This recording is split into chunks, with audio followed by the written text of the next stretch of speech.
Talk to me about your services as a personal and relationship coach, Brenda. Online, offline, in person? I've done several different modes. I meet with people in person if they are in the Minneapolis, Minnesota area.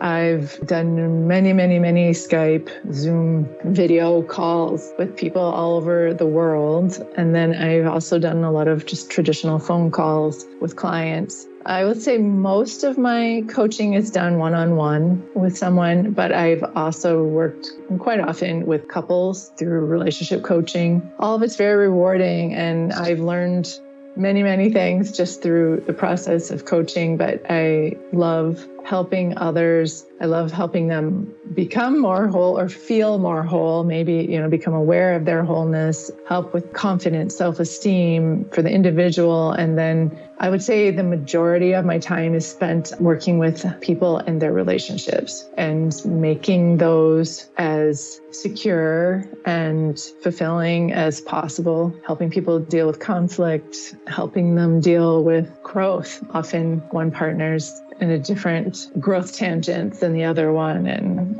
there's things going on, or they feel separated, they feel disconnected.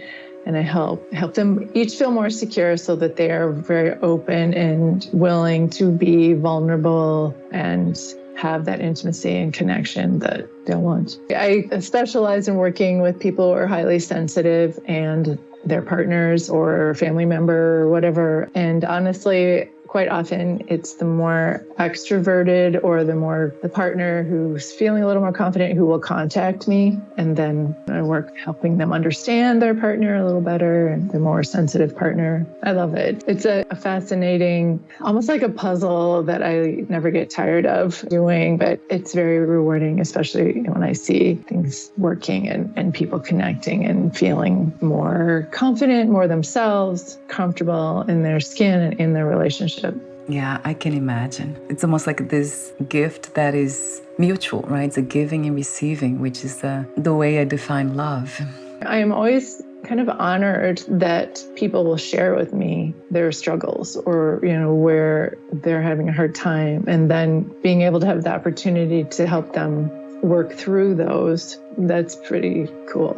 It's pretty awesome to witness. And it very much sounds like, even listening to you, the way you talk, it's a beautiful thing.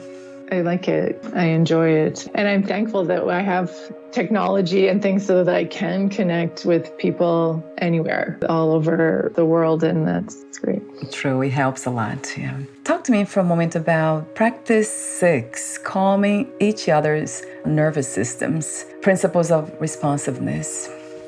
Oh, yeah. I think that is one of the key things for creating security and that level of kind of peace between people. And it can be any kind of relationship. And so there's being responsive, like in one small way, is just when like a partner makes a bid for your attention. They might say something like, oh, hey, look, so-and-so's out across the street and they have a new car or something. And as the partner, you would turn and look out the window or whatever and comment on what your partner just mentioned. It's not dropping the ball or not looking up from your phone. I mean, that is not being responsive, obviously. But there's just the parent and child relationship where a child has a need or they make a request, and physically turning, facing them with your chest, with your heart toward them, and looking at them in the eyes and responding.